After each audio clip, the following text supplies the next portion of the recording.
নমস্কার বন্ধুরা, মিষ্টি গৃহকোণের একটি ব্লগে আপনাদের স্বাগত জানাই। আশা করি আপনারা সবাই ভালো আছেন, সুস্থ আছেন।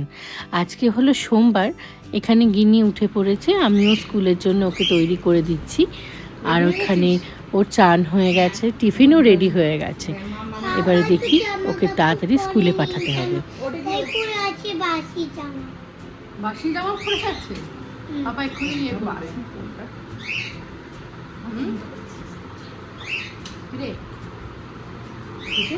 টিফিনটা নে, টিফিনটা নে, তাড়াতাড়ি নে, টিফিনটা ভরে নে ব্যাগে।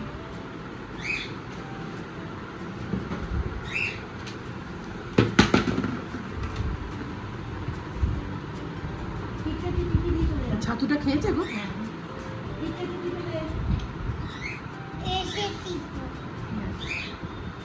ও মামকে পেট টিপে দেখছিস?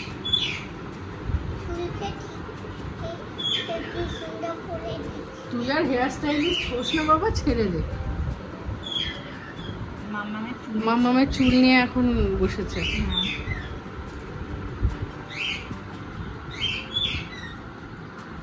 হয়ে গেছে তো, তাড়াতাড়ি ইয়ে কর, যা।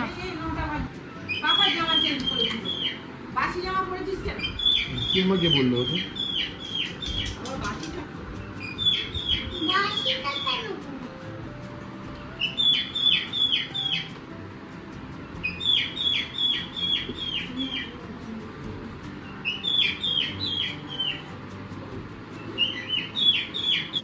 ওইটা দেখি দেখি দেখি, এটা কি গো? ও, এ তোদের স্কুলে ইয়ে ছিল? কার বার্থডে ছিল রে গিনি? কার বার্থডে ছিল? কার? লাস্ট ডে তো চেক করাই হয়নি। এটা কার বার্থডে ছিল? এটা বার্থডে, কারো বার্থডে ছিল নিশ্চয়ই। তুই জানিসই না কার বার্থডে ছিল? চন্দ্রাংশ। ওকে, হ্যাপি বার্থডে বলেছো চন্দ্রাংশকে? কেক কাটিং হয়েছে? কেক কাটিং হয়েছিল? বলতেন কত কিছু দিয়েছে বাবা। তুই হ্যাপি বার্থডে গান করছিলিস? দাঁড়া তো দেখি আর কি আছে ভেতরে। খোলো তোমার। মা, একটা ক্যাডবেরি, আবার একটা কি ডার্ক ফ্যান্টাসি।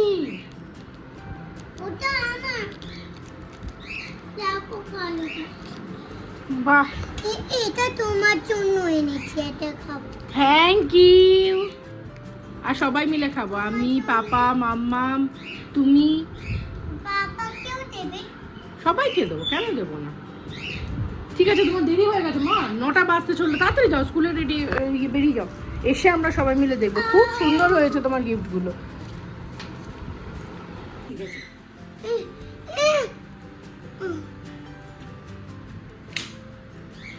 কত বড় হাত! ঠিক বলেছিস। আজকে তো জুতোটা ম্যাচ করে যাবে, তাই না? কোন জুতো? যেটা স্কুলে পরে যাবি, স্কাই কালারের। না, আমি স্কাই কালারেরটা পরবো না। কেন? প্রলয়কে দেখে মনে হচ্ছে প্রলয় স্কুল যাচ্ছে, পিঠে ব্যাগ নিয়ে। আবার শুরু করেছে। ওদিকে মেয়েকে রওনা করে দিয়ে এলাম। এখনও স্কুলে চলে যাবে, এখন 3-4 ঘন্টার জন্য নিশ্চিন্ত। আগে ওর স্কুলের টাইমিং ছিল ওই 9টা থেকে দুপুর 12টা পর্যন্ত, কিন্তু এখন ওই টাইমটা অনেকটা চেঞ্জ হয়ে গেছে, 1 ঘন্টা বেড়ে গেছে। সেই জন্য এদিকে আমি হাতে 1 ঘন্টা সময় বেশি পাই। দাঁড়ান, এদিকে চাটা না ফুটতে দিয়ে দিয়েছি। ওদিকে প্রলয় এসেও গেছে মেয়েকে দিয়ে। এখন যেটা করব হচ্ছে, আজকে একটু টিফিনে বানাবো হচ্ছে পাস্তা। পাস্তা বলতে ওই ম্যাকারনিটা একটু বাড়িতে ছিল অনেক দিন ধরেই, সেই জন্য এটাকে সেদ্ধ করতে দিয়েছিলাম। দাঁড়ান, জলটা ঝরিয়ে নিই ভালো করে। এবারে না এই পাস্তাটা বানাবো, কারণ হচ্ছে অনেক দিন ধরে প্যাকেটটা পড়ে থাকতে থাকতে নজরেই পড়েনি যে পাস্তাটা রয়েছে, তাই জন্য ভাবলাম অন্য কিছু আজকে আর বানাবো না। ওদিকে ফ্রিজে আমার পাউরুটিও ছিল, তো ভাবলাম পাস্তাটাই বানাই, সেই জন্য একটুখানি পাস্তা বানিয়ে নিচ্ছি। আমি বেশি কিছু ভালোভাবে পাস্তা বানাতে পারি না, মানে পারলেও ওইভাবে বানাবো না অত তোয়াজ করে। যেটা হচ্ছে একটুখানি প্যানের মধ্যে বাটার দিয়ে দিচ্ছি, বাটারটা গলে গেলে এবার এক এক করে যে ভেজিটেবলসটা ছিল না ওটা আমি দিয়ে দেবো। বেশি কিছু দেবো না জানেন, এখানে একটুখানি পেঁয়াজ ছিল, পেঁয়াজ আর তার সাথে দেবো হচ্ছে একটুখানি ক্যাপসিকাম, আর এদিকে দিলাম একটুখানি গাজর, ব্যাস। আর কিচ্ছু দেবো না, কারণ অনেক কিছু সবজি দেয়া যায়, কারণ এই মুহূর্তে আমার কাছে ওগুলো ফ্রিজে নেই বাড়িতে। কিন্তু সব সময় তো জানেন বাড়ি থেকে গিয়ে জিনিসপত্র নিয়ে আসা বা অর্ডার করে আনাটাও ঠিক না, সেই জন্য যেটা আছে সেটা দিয়েই বানাচ্ছি, ঘরের লোকই তো খাবো। এখানে আমি না একটু গোলমরিচ দিয়ে দিচ্ছি বাটারের মধ্যে। সবজিটা দেওয়ার পর একটুখানি গোলমরিচ দিয়ে দিলে কি হবে, আমি কাঁচা লঙ্কাটা ব্যবহার যেহেতু করছি না, সেহেতু গোলমরিচে না স্বাদটা অনেকটাই বাড়িয়ে দেবে, সেই জন্য দিলাম।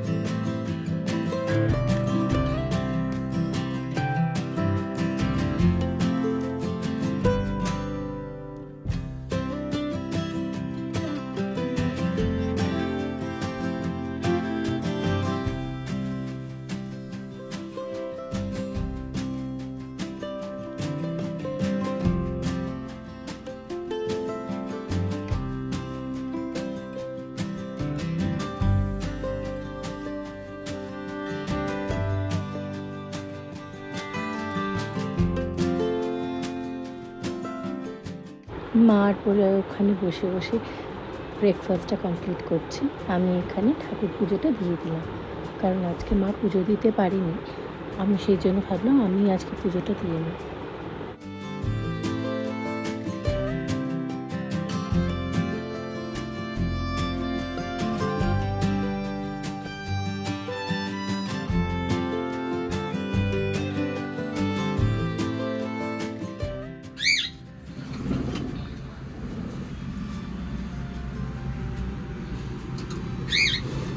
ওয়েদার খুবই খারাপ গো মা, কি অবস্থা, মেঘ হয়ে আছে একদম, বৃষ্টি এলো, কদিন ধরে যা হয়ে আছে না মা।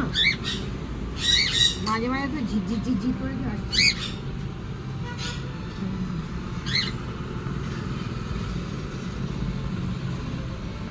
মেয়েটাকে বলবো প্রলয়কে, যদি বৃষ্টি আছে তাহলে ওকে গাড়ি নিয়ে বেরোতে হবে, ও যদি বেরিয়ে যায় তাহলে তোমার স্কুটি নিয়ে, তাহলে আমি মেয়েটাকে আনতে যেতে পারবো না।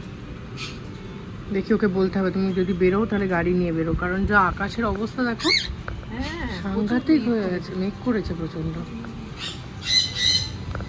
কিন্তু দেখো ওখানে বলছে গরমে পাগল হয়ে যাচ্ছে লোকজন, আর এখানে আমরা মানে কিরকম ওয়েদারে রয়েছে, ঠান্ডায় রীতিমতো ফ্যান বন্ধ, পুরো আকাশটাই মেঘে ভর্তি।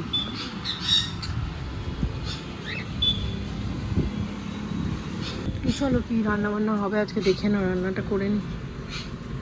কি করবে এখন? শাক ভাজাটা করবো, পালং শাক ভাজা। বাদাম দিয়ে করবে পালং শাক ভাজাটা?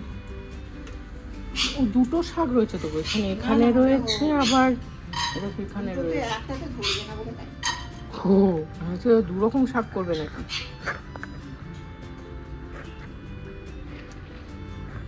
কি করছো? শুকনো খোলে ভাজবে, তেলে ভাজবে না? না, কি হয় তেলে ভাজি? আমি কি তেলে ভাজবো? ঠিক আমি জানি না তো। আমি শুকনো খোলাতেও ভাজি, তেলেতেও ভাজি। মাইক্রোওয়েভে ভেজে দেবো? তা দে। হ্যাঁ, তো আর আরো দিয়ে ভালো। দিয়েছো তুমি কড়াই, আর হবে না? না দিয়ে দিয়েছো, গরম আছে এখন আর ছেড়ে দাও, নামাতে হবে না, এখানেই করে নাও। আর দুটো দেবো? যা যা ইচ্ছা, আমার কোনো অসুবিধা নেই, বাদাম খেতে সবাই ভালোবাসে। বাদামের মধ্যে মটর বেরিয়েছে, মটরও ভেজে দাও।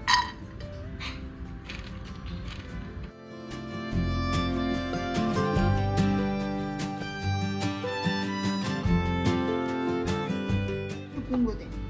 কুমড়ো মূলো সব আছে, দাঁড়াও দিচ্ছি। মূলো চাইবে না? ছোট না বড়? ছোট থেকে দিই না বড় দেবো?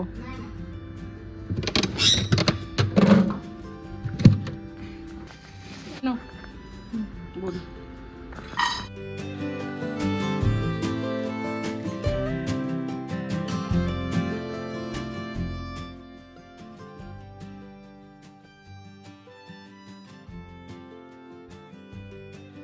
তেজপাতা, শুকনো লঙ্কা দিয়ে দাও। র্যাপিডো বন্ধ হয়ে গেল আমাদের এখানে।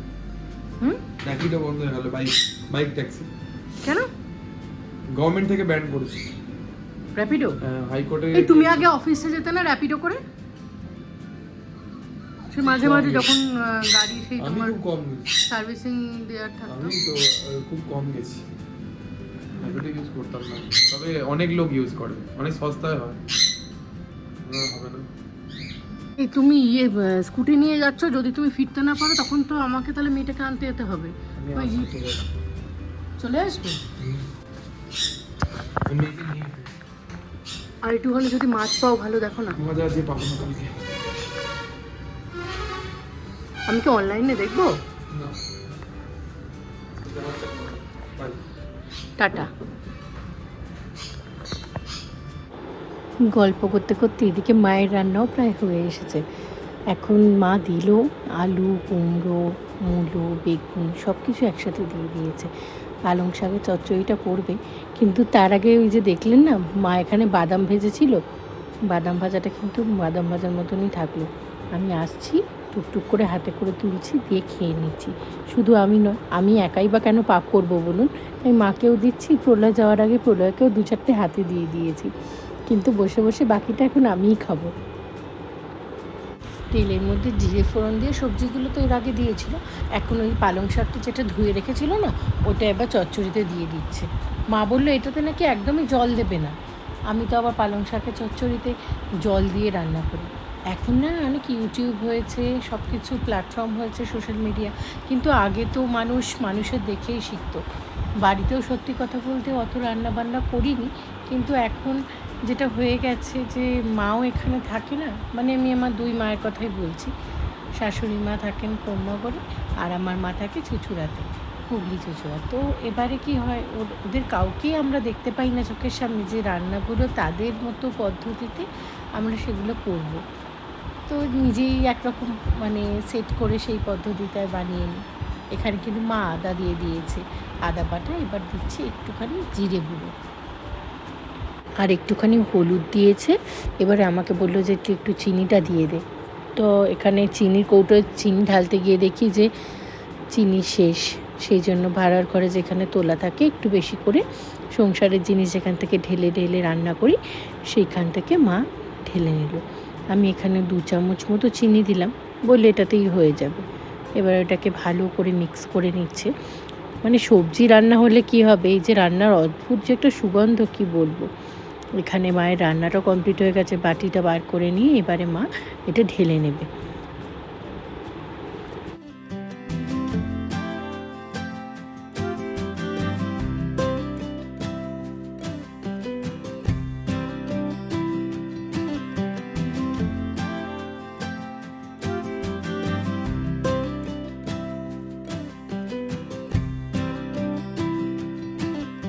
শাকের ঘন্ট কমপ্লিট।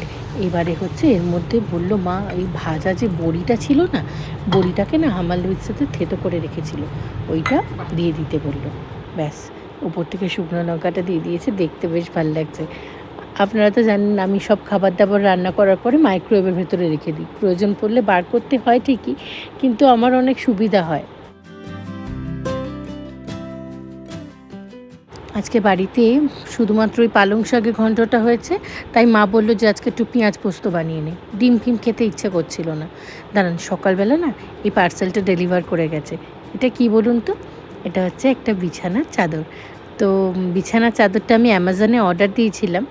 আমার না ভীষণ বিছানার চাদর বেশি লাগে বেডশিট যেটা, কারণ আমার বাড়িতে তো জানেন বাচ্চা ছোট, গিনি অনেক ছোট, তো ও বিছানা চাদর নোংরা করে, আর ওখানে আমাদের ডেজি মিষ্টিও আমাদের খাটে ওঠে।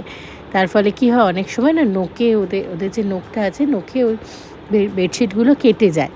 তো সেই জন্য ভাবলাম যে একটা অর্ডার করি। তো আমার বান্ধবীর সাথে কথা বলছিলাম সেদিনকে, সোনাইয়ের সাথে। তো আমাকে সোনাই কথায় কথায় বলল যে তুই আরবান স্পেস বলে একটা কোম্পানি আছে, ওইটার থেকে তুই অর্ডার করে দেখ, ওদের কিন্তু কোয়ালিটি খুব ভালো। তাই আমি ওর কথা শুনে একবার অর্ডার করেইছিলাম। চাদরের প্রিন্টটা দেখে মা বললো খুব সুন্দর দেখতে হয়েছে, আর অপূর্ব সত্যি। কাপড়টা হাতে না ধরলে বোঝা যাবে না এটা কতটা সফট, ভীষণ নরম। আর আশা করছি এটা অনেক দিন যাবে। এখানে দেখুন বালিশের কভারটাও বেশ সুন্দর, বেশ অদ্ভুত একটা জিনিস লাগলো, সামনে একটা প্রিন্ট পেছনে একটা প্রিন্ট, মানে দুদিকে করেই ইউজ করতে পারবো। আমার তো বেশ ভালো লেগেছে। আপনারাও চাইলে না এই কোম্পানির একটা আনিয়ে দেখতে পারেন। তো এটা মিন্ত্রা, অ্যামাজন, ফ্লিপকার্ট সবেতেই আপনি অ্যাভেলেবেল পেয়ে যাবেন। কোনো স্টোরে আমি দেখিনি, সেই জন্য অনলাইন পারচেস করেছিলাম। প্রিন্টটা বেশ নীলের ওপরে, ফুলগুলো বেশ মনে হচ্ছে যেন পুরো বাগানেই বসে আছি, এত সুন্দর।